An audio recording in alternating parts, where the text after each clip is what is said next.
Baik. Bismillahirrahmanirrahim. Assalamualaikum warahmatullahi wabarakatuh. Alhamdulillah wassalatu wassalamu ala Rasulillah. Hayyakumullah wa bayyakum wa saddadanillah wa iyyakum al khairi wal huda mahyina. Wa as'aluhu bimannihi wa karamihi ay yaj'alani wa iyyakum min ahli al-ilmi wal qur'ani tadabbura wa fikha innahu ala kulli syai'in qadir wa bil ijabati jadir. Ya ayyuhal ikhwatul kiram, pertama ana bersyukur kepada Allah Azza wa Jalla yang telah memudahkan untuk bisa berkunjung ke Ma'had Imam Syafi'i Brebes, dan insyaallah subhanahu wa ta'ala ana di kesempatan kali ini kita akan saling berbagi faedah ilmu. Dan alhamdulillah antum di sini selaku tulab ataupun talabah, terutama penuntut ilmu syar'i, maka insyaallah subhanahu wa ta'ala kita akan sedikit membahas tentang masalah bagaimana para ulama kita di zaman dahulu menuntut ilmu. Mereka para ulama salaf itu adalah mereka-mereka yang mengagungkan waktu. Ini karena Allah Azza wa Jalla mengagungkan waktu. Dan bahkan Allah subhanahu wa ta'ala bersumpah dengan waktu. Dan sumpah ini sumpah yang banyak gitu. Setiap waktu yang lewat bagi kita, Allah bersumpah dengannya. Dan kalau Allah sudah bersumpah dengan sebuah makhluk, menunjukkan makhluk itu agung di sisi Allah Azza wa Jalla. Contoh di saat ini, di saat subuh ini, apakah Allah bersumpah dengan waktu saat ini? Jawabannya apa? Iya. Apa sumpah Allah Azza wa Jal? Wal fajr. Demi apa? Subuh. Tapi saat ini kebanyakan mereka-mereka yang intisab, mereka-mereka yang mengatakan ana adalah orang muslim, mereka yang tasibuna lil Islam, mereka nisbatkan diri mereka kepada Islam, mereka enggak muliakan waktu subuh. Dan bahkan banyak enggak dari kaum muslimin yang subuhnya lewat? Banyak. Bahkan hatta azan pun enggak dengar, qomat pun enggak dengar, salat pun ditinggalkan, na'udzubillah. Mereka enggak muliakan waktu subuh. Padahal Masya Allah Nabi kita Muhammad sallallahu alaihi wasallam itu mengatakan mereka-mereka yang enggak bisa bangun subuh adalah dzaka rajulun bala fi udhunihi syaitan. Itu orang telinganya dikencing oleh siapa? Syaitan. Ini menunjukkan betapa banyak kaum muslimin yang enggak memuliakan waktunya, subuhnya. Mungkin dari santri sebagian kecil itu ada yang mungkin ketika waktu subuh ngantuknya Masya Allah udah kayak ayam sakit gitu kan. Ba'da subuh, antum ba'da subuh ada enggak halaqah? Ada. Tapi ini waktu yang segar, waktu yang bagus untuk hafalan. Mereka ketika ingin menghafalkan Al-Quran dan hadis, mereka dimulai dengan waktu ini. Disia-siakan, na'udzubillah. Mereka enggak muliakan waktu subuhnya. Taib, setelah waktu subuh datang waktu apa? Duha. Apakah Allah bersumpah dengan waktu duha? Iya. Apa firman Allah Azza wa Jalla? Wad-duha atau wasyamsi waduhaha. Demi waktu duha kata Allah Azza wa Jalla. Berarti waktu duha waktu yang mulia, tapi juga enggak diagungkan oleh umat Islam. Lewat gitu aja waktu duha. Datang setelah waktu duha waktu apa? Siang. Karena yang namanya siang ini atau waktu duha ini dari awal irtifa'u syams qadra ramhin, tegaknya matahari itu sekitar satu ujung tombak, atau kata Syekh Ibnu Utsaimin 15 menit setelah waktu terbitnya matahari itu sampai sebelum zuhur.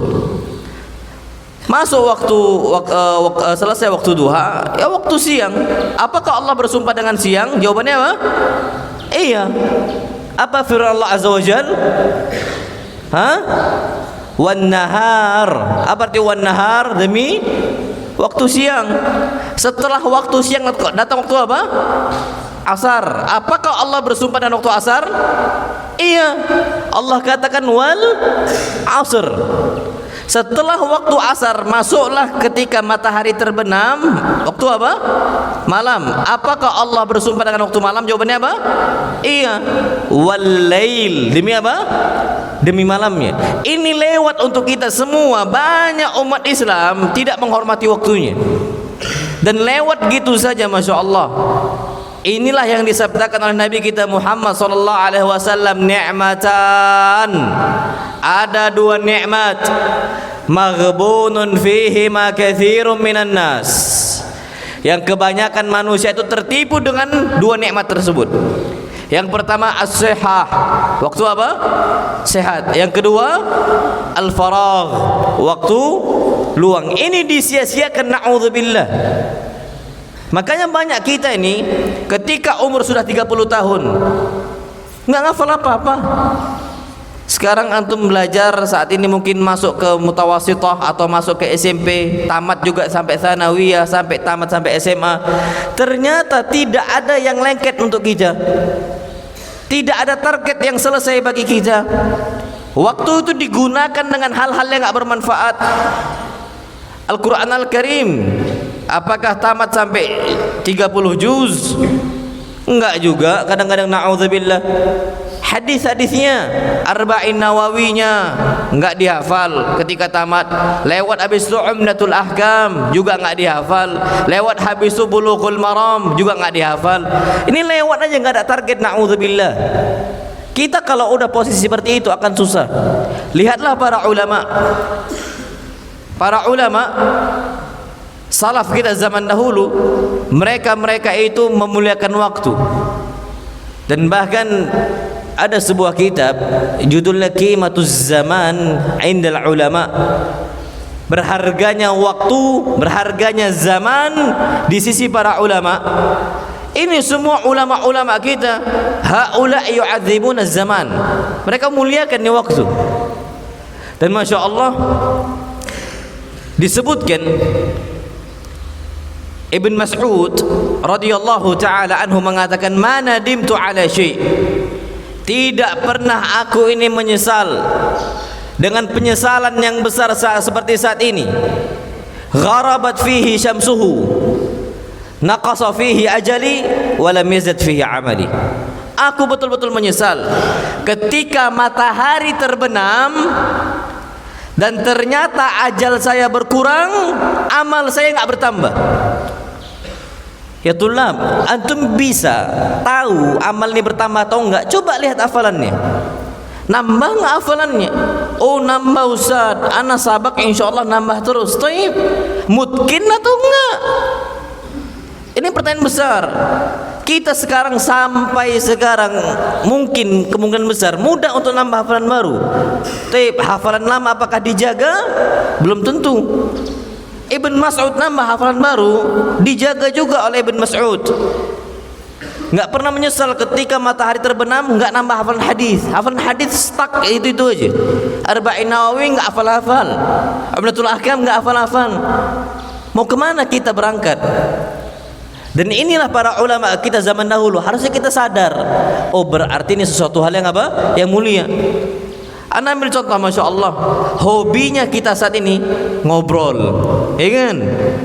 Kalau udah ngobrol, Masya Allah, melek semua.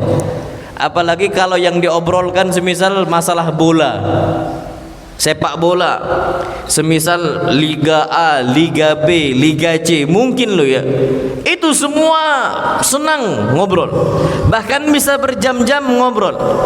Tapi ulama zaman dahulu ketika didatangi oleh muridnya mengatakan, wahai syekh, ayo kita ngobrol. Apa kata beliau? Amsikis syams. Kalau engkau mau ngobrol bersama saya, amsikis syams. Bisa enggak engkau tahan matahari? Hatta ukallimak. Kalau kau bisa tahan di matahari, ngobrol gitu. Tapi kalau nggak bisa, jangan ajak saya ngobrol. Kenapa? Yang namanya waktu ini yamdi, dia akan terus berputar, dia akan terus berjalan. Ketika matahari terus berjalan, berarti nggak bisa tertahan nih matahari, nggak ada jeda. Di ujung timur sampai ujung barat itu setiap hari itu sama-sama 24 jam. Yang berbeda siangnya terkadang lebih panjang atau malamnya lebih apa? Panjang. Tapi semuanya sama, ujung timur sampai ujung barat semua masing-masing memiliki waktu berapa jam? 24 jam. Bedanya apa? Ada sebuah tempat matahari lebih panjang. Puasa di kita itu berbeda dengan puasa di Saudi. Puasa di Saudi berbeda dengan puasa di Eropa. Waktunya itu dan bahkan setiap tempat itu tergantung juga musim. Ada musim dingin, ada musim apa? Panas. Tapi mereka semua memiliki waktu yang sama 24 jam. Ini ketika para ulama diajak ngobrol oleh murid-muridnya, amsikis syams. Kalau antum ngajak anak ustaz, ngobrol lihat ustaz sambil ngopi. Gahwa, Masya Allah. Kita akan bilang zen, ahlan. Kita apa?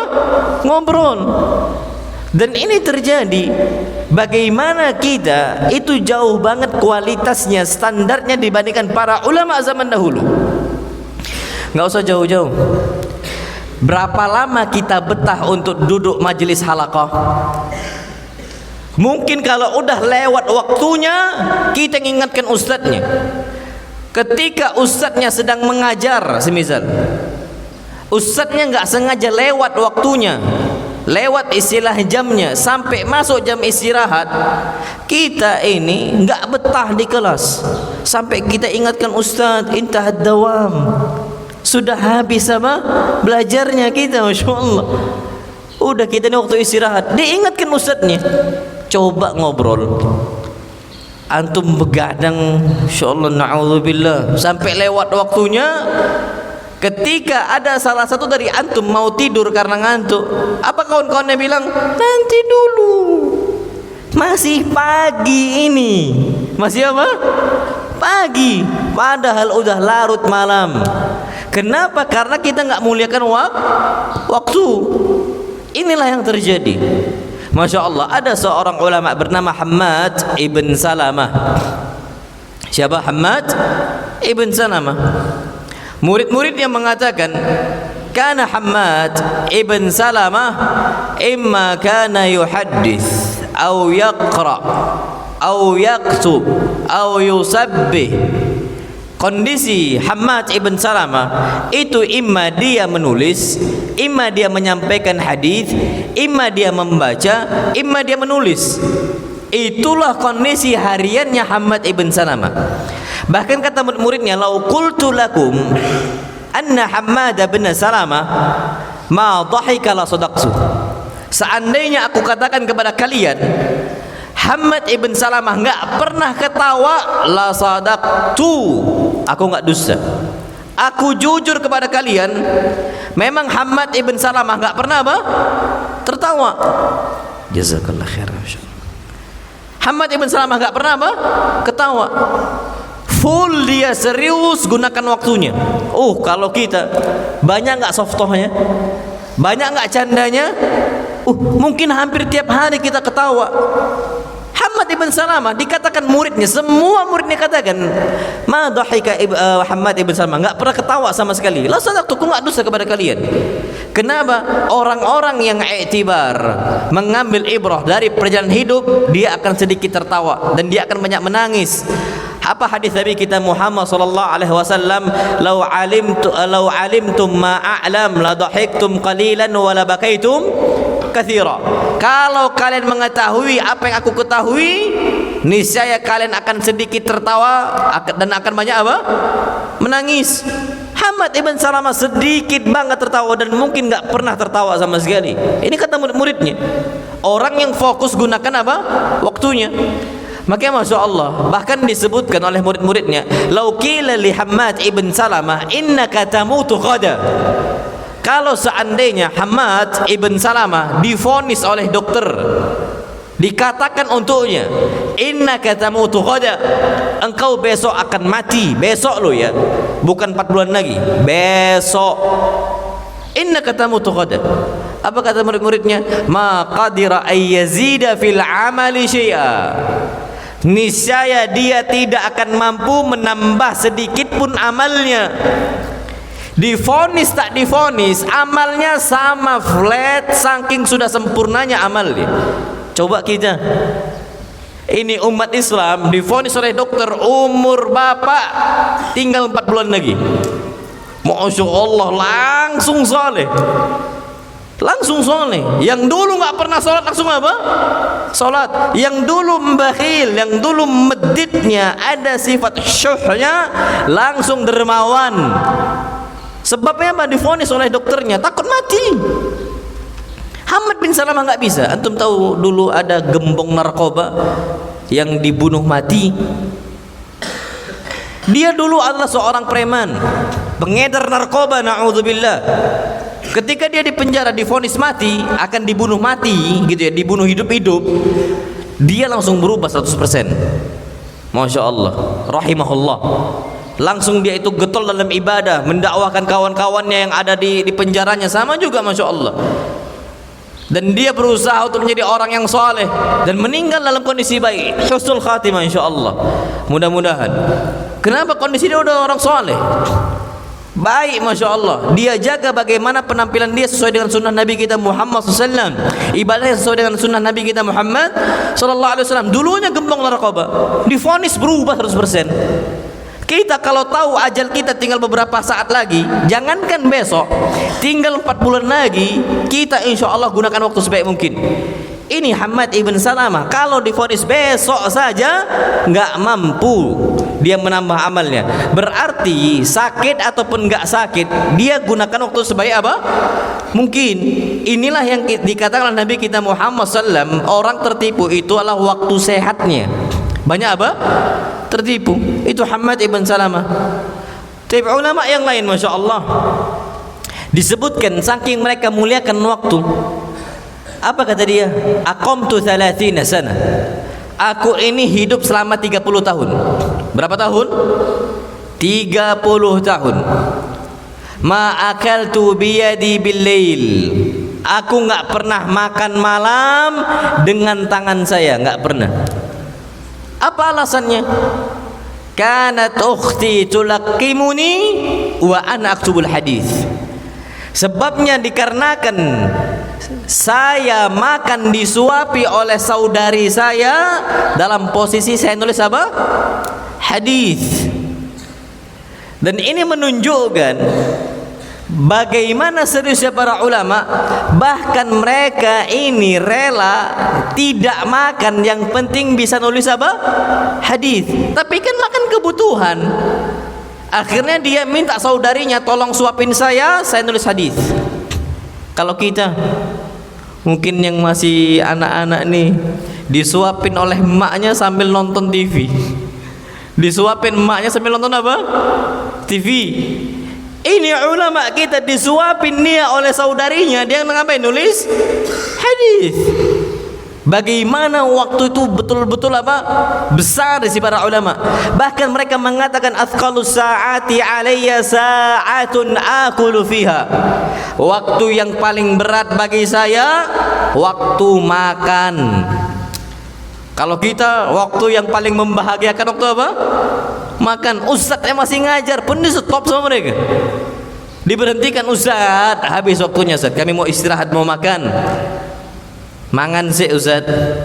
Apa? Pengen makan aja. Tapi ulama athqalus sa'ati alai, waktu yang paling berat bagi saya waktu ketika makan. Kapan waktu makan datang berat? Lihat tulabnya Al-Imam Ahmad ibn Hanbal rahimahullah. Ketika itu ada salah satu muhsinin, salah satu mereka-mereka yang Allah muliakan dengan hartanya, memberikan untuk murid-muridnya Imam Ahmad itu ikan. Tiba-tiba diumumkanlah kajian mendadak. Imam Ahmad ibn Hanbal diumumkan kajian. Ketika diumumkan kajian, datang nih makanan ikan zen, ikan masih segar. Zaman dahulu Masya Allah belum ada kulkas. Maka antum bersyukur kepada Allah Azza wa Jalla. Antum ini Allah muliakan dengan nikmat yang banyak. Wallahil adzim, qasaman billah, Fir'aun adalah orang yang memiliki banyak hartanya. Tapi di saat itu dia nggak pernah merasakan kulkas. Kapan makan dia, semisal makan ikan, di saat itu diambil dari pancingannya, di situ diburu ikannya, di saat itu pula harus dimakan. Kita sampai detik ini daging kurban tahun lalu pun masih ada di kulkas. Daging apa? Kurban tahun lalu masih apa? Ada di kulkas. Sebagian kaum muslimin masih disimpan, masya Allah. Saking nikmat itu ada bagi kita. Tapi ini para ulama zaman dulu nggak ada apa? Kulkas. Ketika dihidangkan makanan ikan, muncullah pengumuman kajian Imam Ahmad ibn Hanbal ditinggalkan. Dan mereka kapan bermajelis, bukan bermajelis kayak kita cuman sejam. Mereka ini daurah, namanya daurah. Itu panjang waktunya. Lanjut mungkin terpotong sama sholat, lanjut syuruk. Biasanya kajian sampai syuruk ya. Halaqah antum sampai kapan? Sampai kapan afwan santri? Sampai setengah? Halaqah sampai 6:30. Masya Allah. Lama halaqah antum ya. Wallah ajib. Masya Allah. Halaqah antum sampai 6:30, Masya Allah. Ana di ma'had ana sampai syuruk. Ini nikmat dari Allah Azza wa Jalla. Nikmat dari Allah Subhanahu wa ta'ala. Antum gunakan waktu sebaik mungkin, Masya Allah. Ini enggak main-main ini, Masya Allah. Al-Quran Al-Karim. Tapi kita kembali ke tema. Jadi Al-Imam Ahmad rahimahullah ketika mau ngisi kajian, murid-murid dihilangkan nih ikan. Di saat itu ikan nih suatu hal yang zen gitu, sesuatu hal yang dinikmatin, makanan yang istimewa. Ketika datang kajian Imam Ahmad ibn Hanbal, mereka tinggalkan. Mereka hadir di majelis ilmu, Apa yang terjadi? Ketika mereka pulang makanannya basi. Lebih memilih menuntut ilmu. Mereka berharap insya Allah masih bagus lah, insya Allah masih bagus. Disimpan dahulu. Rupanya pulang sudah apa? Basi. Qaddarallah wa ma syaa fa'al. Apakah mereka menyesal? La. Mereka menyesal ketika hilang ilmunya Imam Ahmad dari mereka. Kalau hilang ikan nggak ada masalah. Ini waktu makan. Kita ini Masya Allah, makanya hati-hati kita ini kalau budak makanan. Sekarang umat Islam itu disibukkan dengan makanan-makanan yang ada. Makanya nggak sedikit dari mereka ini wisata kuliner. Ada wisata kuliner ya. Bahkan YouTuber pun sekarang ada namanya food blogger yang hobinya nge-review apa? Makanan. Wallahi budak makanan kita nih, na'udzubillah. Padahal Allah Subhanahu wa ta'ala tidak inginkan kita sibuk dengan makanan, sibuk dengan waktu kita untuk ilmu. Makanan enggak usah banyak-banyak. Maka apa kata Allah Azza wa Jalla dalam Al-Qur'an Al-Karim? "Falyanzuril insanu ila ta'ami." Coba manusia itu lihat apa yang dia makan. Sekarang manusia banyak makan, hobi makan, na'udzubillah. Bahkan Allah Subhanahu Nabi kita Muhammad sallallahu alaihi wasallam sabdakan dalam hadis yang sahih, "Inna min asyratis saati ay yadhhar fihi musliman." Termasuk tanda hari kiamat ketika banyak muncul orang-orang yang buncit. Karena banyak apa? Makan. Ini tanda hari apa? Kiamat. Orang makan terus. Ulama kita zaman dahulu, mereka itu rela nggak makan, yang penting dapat apa? Ilmu. Kemudian kasus yang lain, coba lihat Qadi Abu Yusuf. Al-Qadi Abu Yusuf. Abu Yusuf ini muridnya Al-Imam Abu Hanifah. Muridnya siapa? Imam Abu Hanifah. Dan dia bermajlis dengan Abu Hanifah itu berpuluh-puluh tahun. Antum aja mondok di sini nggak nyampe 10 tahun tuh nggak nyampe. Paling kita di sini SMP berapa tahun? 3 tahun. SMA berapa tahun? 3 tahun. Total berapa? 6 tahun. Ini Al-Qadi Abu Yusuf, dia berpuluh-puluh tahun bersama Abu Hanifah. Apa kata dia? "Ma ghibtu an Abi Hanifah yauma." Satu hari saya nggak pernah gaib dari majelisnya Abu Hanifah. Kuliah, kalau antum kuliah, kalau di tempat kita atau mungkin di negara luar hatta, itu ada jatah untuk gaib. Berapa persen? Kalau 16 pertemuan biasa itu 3 kali bisa gaib, dikasih kesempatan itu. Ini banyak kadang-kadang mahasiswa, 3 kesempatan, 3 pertemuan digunakan untuk apa? Untuk rehlah, untuk main-main, untuk rekreasi dan sebagainya.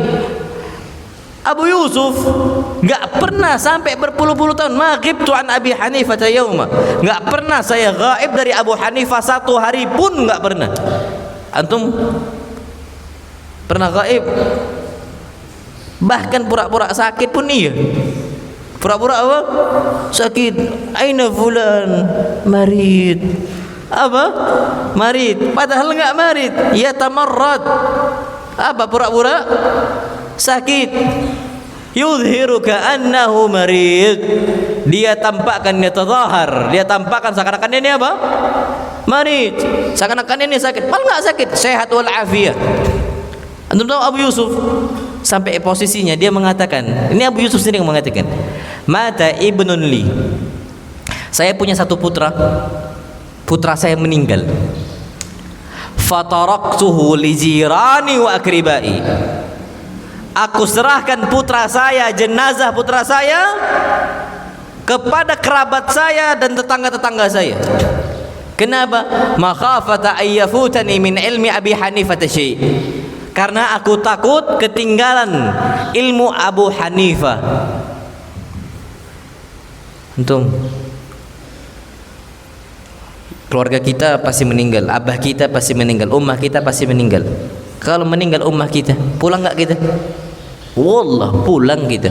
Hatta ana, kalau ada kerabat ana yang meninggal, balik dari kajian ini, udah stop safari dakwah, pulang ana, pulang. Kenapa? Ana berharap berjumpa di waktu yang terakhir walaupun mereka udah meninggal.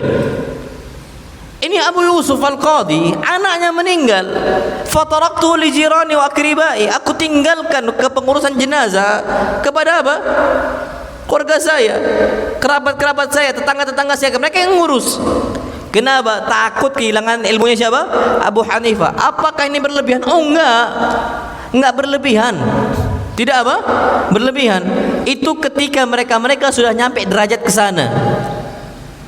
Kalau kita, masya Allah, posisi kita itu bahkan pura-pura menampakkan kondisi kita ini sakit, nggak mau masuk, nggak mau belajar dan sebagainya. Ini nggak bisa jadi alasan ya ikhwah. Nggak bisa jadi apa? Alasan. Nuntut ilmu itu berat, wallahi berat. Belajar berat, wallahi berat. Tapi betapa banyak para ulama yang Allah muliakan sebabnya ilmu, sebabnya Al-Quran, sebabnya hadis-hadis Nabi kita Muhammad sallallahu alaihi wasallam. Anak ambil contoh saja, anak ambil contoh, wallahi al-azim, anak ambil contoh. Nabi SAW apa sifatnya?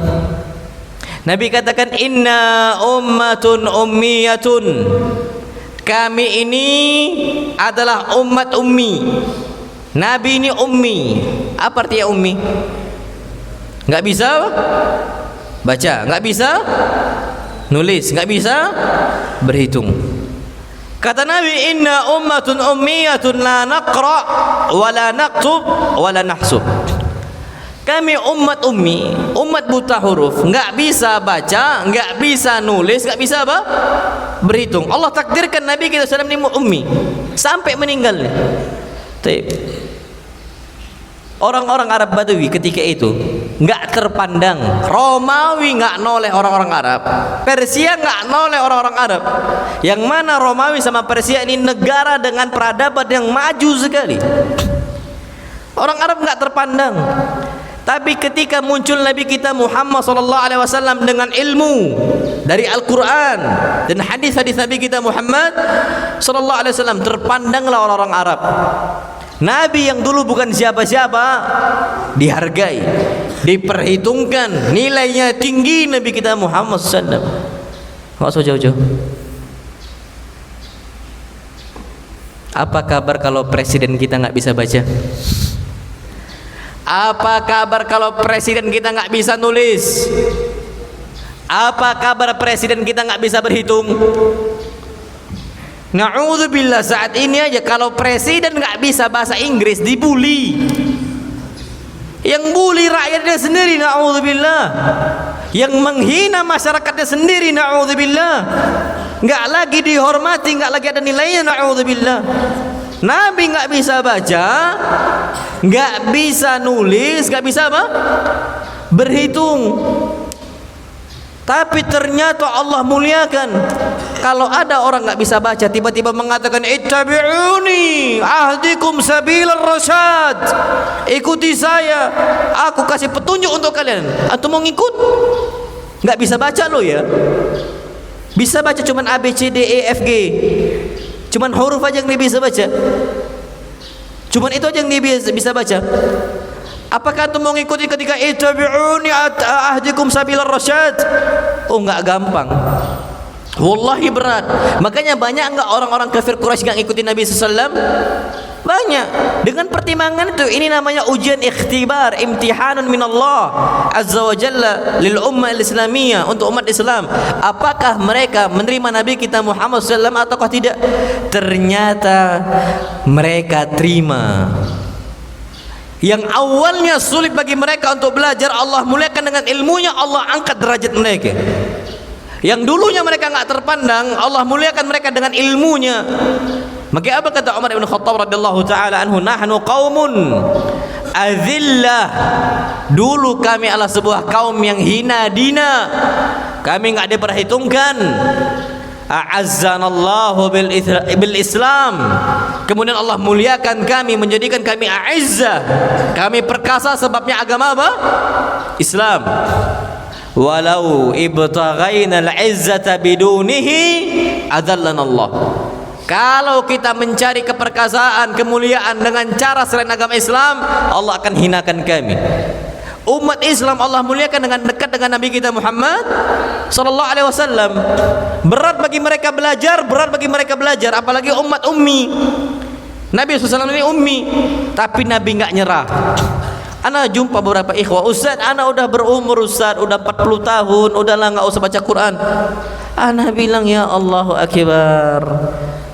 Matatil himam, mati himmah kita, mati semangat juang kita untuk ilmu. Padahal Nabi itu awal turun wahyu umur berapa? Umur berapa Nabi SAW? 40 tahun. Kita alasan nggak mau belajar Al-Quran karena udah berumur 40 tahun. Nabi sampai meninggal nggak bisa baca Quran. Nabi pakai metode apa? Talqin bersama malaikat siapa? Jibril. Apa kata Allah? Fa idza qara'nahu fattabi' Qur'ana. Kalau kami telah bacakan kepada engkau wahai Muhammad, ikuti bacaannya. Metode talqin Nabi SAW. Enggak bisa usaha yang lain, cara yang lain. Yang penting mendapatkan apa? Ilmu. Serius mereka nih. Nabi kita Muhammad SAW adalah orang yang paling mengagungkan waktunya. Enggak main-main Nabi kita Muhammad SAW. Akhirnya Allah muliakan umat Islam sebabnya hal itu, sebabnya ilmunya.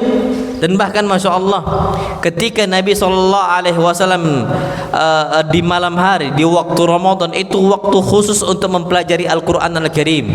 Enggak pernah lepas dari namanya ilmu. Kalau kita sekarang banyak yang mau kabur dari apa? Ilmu agama Islam. Makanya Masya Allah Tabarakar Rahman, bagaimana semangatnya para ulama di saat itu. Antum tahu Ibn Mas'ud?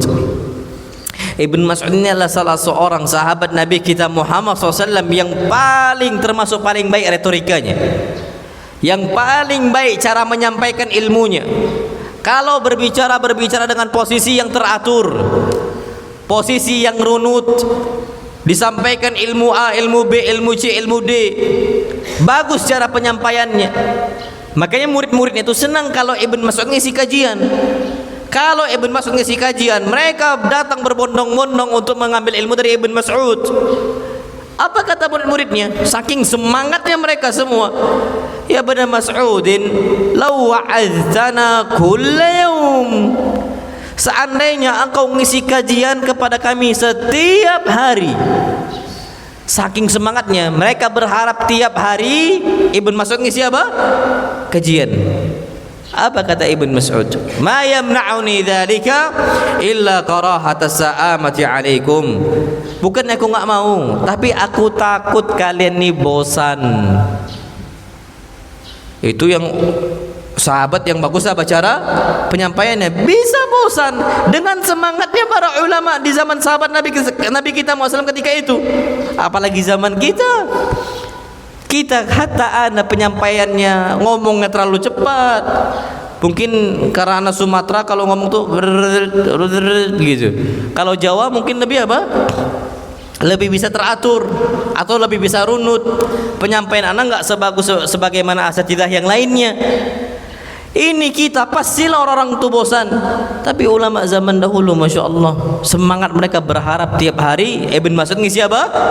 Kajian. Ini menunjukkan bagaimana himmahnya mereka, himmah aliyah, himmah mereka himmah yang tinggi.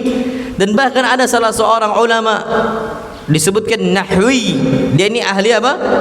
Nahwu, minan nuhat, mereka yang ahli nahwunya. Disebutkan Masya Allah ada salah seorang dari mereka, dia ini qad asabahu samam la yasma'u illa ba'da ta'ab. Dia ini kena penyakit udah apa namanya bisu, kok bisu, nggak bisa dengar apa, tuli. Asabahu samam, udah kena dia ini, udah mulai tuli, udah mulai sulit. La yasma' illa ba'da ta'ab, dia nggak bisa dengar kecuali dia capek mendengarkan, berusaha mendengarkan baru dengar kata-kata orang. Tapi di waktu asar disebutkan dia keluar ba'dal asar dalam posisi dia berjalan, wa yaqra' kitaba, dia dalam posisi membaca buku, lagi berjalan. Kebiasaan menghormati ilmu, membaca buku ketika jalan bukan kebiasaan orang-orang Jepang saja. Bukan hobi membaca, hobi dekat dengan kitabnya, dekat dengan bukunya, itu sudah ada sejak zaman salaf kita zaman dahulu umat Islam. Karena ayat yang pertama turun untuk Nabi kita Muhammad SAW, Iqra, apa arti Iqra? Bacalah. Ini ulama baca sambil jalan. Tiba-tiba Masya Allah datanglah faras, kuda kencang sekali kuda ini melaju. Dan dia nggak sadar ini ulama jalannya di tengah jalan. Ternyata ditabraklah oleh kudanya, karena kudanya ngebut, fa'alqathu fi huwa, dia tercampak sampai masuk ke jurang. Berusaha diselamatkan, Masya Allah, ternyata sudah mulai kacau hafalannya. Sudah mulai apa? Kacau, fakhtalat. Mulai apa? Kacau hafalannya. Diangkat, setelahnya baru meninggal. Sebabnya meninggal karena ngapain? Baca. Di antara mereka juga ada yang meninggal karena ketimpa rak buku. Antum pernah kejadian ketimpa rak buku? Kayaknya nggak pernah. Nyentuh buku aja malas. Nyentuh kitab aja apa? Malas. Apalagi ketiban. Kayak terlalu jauh. Masya Allah. Syekh Al-Albani rahimahullah, ini bukan ulama kita di zaman salaf, lah, beliau ini muasir, sezaman dengan kita. Kita lahir Syekh Al-Albani rahimahullah masih hidup. Syekh Al-Albani rahimahullah masih hidup. Syekh Al-Albani rahimahullah itu pernah posisi matanya sakit. Matanya apa? Sakit. Karena hobi banget membaca, capek matanya, nggak kuat matanya, sakit. Akhirnya tabib, dokter ngasih resep obat dan dilarang untuk membaca buku dalam muddah usbu atau 2 pekan, 1 pekan ataupun 2 pekan, dilarang untuk membaca. Tapi nggak tahan nih Syekh Al-Albani rahimahullah untuk kembali nuntut ilmu, untuk kembali membaca. Akhirnya membaca lagi, kesembuhan itu belum datang, belum sembuh, langsung apa? Baca lagi, nggak tahan karena kebiasaannya untuk hobi membaca. Sampai akhirnya dokternya mengingatkan, kenapa engkau membaca lagi wahai Syekh dalam kondisi kau belum sembuh? Apa kata Syekh? Bukankah engkau mengatakan bahwa seseorang itu akan sembuh ketika dia mendapatkan kebahagiaannya? Iya kata dokternya. Kalau seperti itu jangan halangi saya dari membaca, karena disitulah kebahagiaan saya. Itu Syekh Al-Albani rahimahullah sampai sakit apa? Matanya. Dan betul, orang tuh bisa sembuh dari sakit kalau dia tuh bahagia. Coba santri sakit, demam, pas datang waktu sore main bola, main dia. Insyaallah. Main apa? Main bola. Awalnya sakit, cuman kalau udah main bola, ahlan, apa? Semangat main bola. Orang semangat nuntut ilmu, ini semangat nuntut bola. Dicari bola sama dia, insyaallah. Dan sebagaimana terjadi bapaknya Yusuf, kehilangan Yusuf, sedih. Apa kata Allah Azza wa Jalla? Wa biyaddat 'ainahu minal huzni wa huwa kadhim. Mata itu sampai memutih, bisa loh, mata tuh mutih tuh bisa. Sebagian ulama menafsirkan itu dengan katarak, sebagian yang lain memang putih, betul-betul putih karena banyak menangis, bisa. Antum tahu kalau kambing sakit sering keluar air mata. Antum pernah melihara kambing? Kalau antum anak peternak juga, anak punya kambing juga.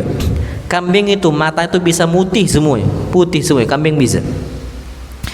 Tapi kalau kita obatin, kita berusaha bantu pengobatan kambing tadi, balik lagi mata normal, bisa. Nabi Yakub itu juga sama, sedih saking banyak menangis kehilangan Nabi siapa? Yusuf, sampai memutih wajahnya. Tapi ketika Nabi Yusuf memberikan pakaiannya, ketika Yusuf sudah besar, untuk dibawakan kepada abahnya Yakub, fartadda basira. Dia langsung bapak mengatakan, inilah ajidu riha Yusuf, aku mendapatkan wangi Yusuf ini. Saking bahagianya, apa kata Allah? Fartadda basira. Dia kembali bisa melihat, kata Allah Azza wa Jal. Kembali jelas matanya Yakub alaihi salam, saking bahagianya.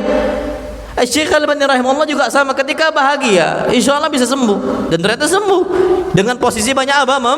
Membaca. Memang sakit, ada masa sakit, tapi tidak terbebani Syekh Al-Albani rahimahullah untuk apa? Membaca dan terus membaca. Di sini faedah bagi kita semua ya ikhwah, ya ayyuhatulab. Kita kalau mau dimuliakan jangan jauh dari ilmu, tapi dekat dengan apa? Ilmu kita, dan hormati waktu yang berlalu untuk kita, dikarenakan di saat itu kita akan fase-fase dimuliakan oleh Allah Azza wa Jalla. Dan mungkin capek-capek. Ini udah jam 6, insyaallah sebentar lagi kita stop. Capek, mungkin capek. Tapi apa kata Imam Syafi'i? Barang siapa yang tidak merasakan posisi dzullat ta'allum, hinanya dalam posisi menuntut ilmu, dia akan terhina sepanjang zaman. Makanya betapa banyak para ulama yang dia itu cacat. Ada Al-A'mash, ini mereka-mereka yang matanya belekan. Ada ulama-ulama yang dia itu ternyata posisi kakinya kaki yang pincang sebelah. Ulama-ulama yang mungkin matanya picek, itu ulama-ulama yang tercatat cacat gitu loh ya. Tapi kecacatan mereka tidak menghalangi mereka untuk dihormati. Sebabnya Allah muliakan dengan jalur ilmu. Itu yang hadis Nabi SAW katakan, innallaha yarfa'u bihadzal kitabi aqwaman wa yadha'u bihi akharin. Sesungguhnya Allah Subhanahu wa taala muliakan umat Islam itu ketika mereka dekat dengan Al-Quran, dengan ilmunya, dan Allah rendahkan juga sebabnya dengan apa? Al-Quran. Hatta Nabi kita Muhammad SAW diperhitungkan sebabnya Al-Quran. Sebabnya apa? Al-Quran. Nabi SAW itu dia ummi, tapi kenapa dia bisa menyampaikan Al-Quran dengan posisi semua ucapan makhluk kalah? Makanya Masya Allah ditantang oleh Allah Azza wa Jalla. Ini Nabi katakan dalam Al-Quran Karim, Allah berfirman dalam Al-Quran Karim, Nabi sampaikan untuk umat Islam, Nabi tantang untuk mereka-mereka orang-orang kafir. Apa kata Allah Azza wa Jalla? Kul, wahai Muhammad, seandainya jinnya manusia berkumpul untuk mendatangkan ayat seperti ayat Al-Quran Al-Karim, la ya'tuna bimithlihi walau kana ba'duhum li ba'din zahira. Mereka enggak akan mampu mendatangkan seperti satu patah kata Al-Quran Al-Karim, enggak akan bisa, walaupun mereka saling membantu. Kita lihat ayat-ayat palsu muncul, Musailamah Al-Kadzdzab, surat apa? Al-fil, al-fil, wa ma adraka mal fil. Tahukah kamu gajah? Apa itu gajah? Tahukah kamu apa itu gajah? Dia memiliki belalai yang panjang. Nggak ada bagus-bagusnya. Ada surat Ad-Difda. Surat apa? Difda, mana Difda? Kata kodok. Musailamah al-Kadzdzab juga buat. Nggak ada isinya yang bermakna. Kalimatnya pun mau dia tiru Al-Quran, nggak bisa. Nggak bisa. Musailamah al-Kadzdzab nggak bagus sama sekali, nggak indah sama sekali. Nabi ucapkan itu, Nabi langsung dimuliakan oleh Allah Azza wa Jalla dengan Al-Quran Al-Karim, dengan ilmunya. Bahkan antum tahu ahruf muqatta'ah? Ahruf muqatta'ah tahu?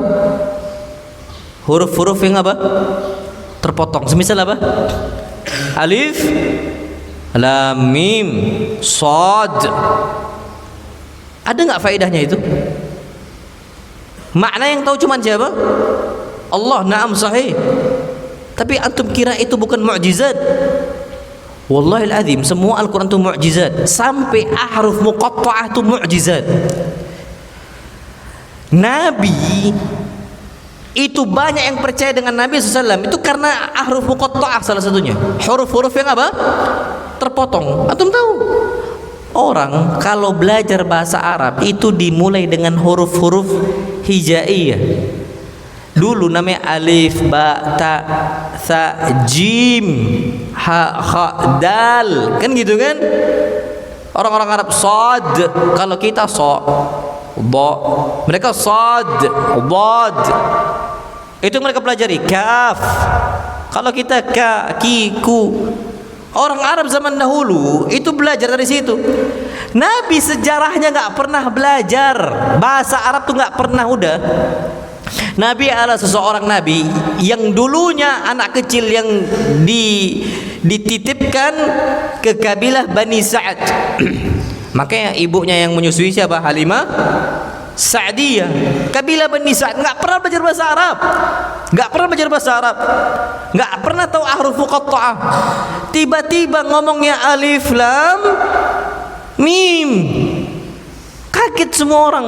Kalau kita bacanya alama, apa? Alama. Ini Nabi SAW tiba-tiba ngomong alif, lam, mim. Semua terkejut. Langsung ada nilainya Nabi kita Muhammad SAW. Apakah Nabi belajar syair? Ada yang mengatakan, oh Nabi belajar bahasa Arab, Nabi belajar syair. Apa kata Allah? Wa ma 'allamnahu syi'ra wa ma yanbaghi lah. Kami enggak pernah ngajarkan Nabi itu syair, enggak pernah. Dan enggak layak Nabi belajar itu. Nabi dihabiskan waktunya untuk belajar Al-Quran Al-Karim. Shad, dari mana Nabi ucapkan itu? Kaf, ha, ya, ain, sad. Dari mana Nabi bisa ucapkan itu? Qaf. Dari mana Nabi bisa ucapkan itu? Dari Allah Azza wa Jalla.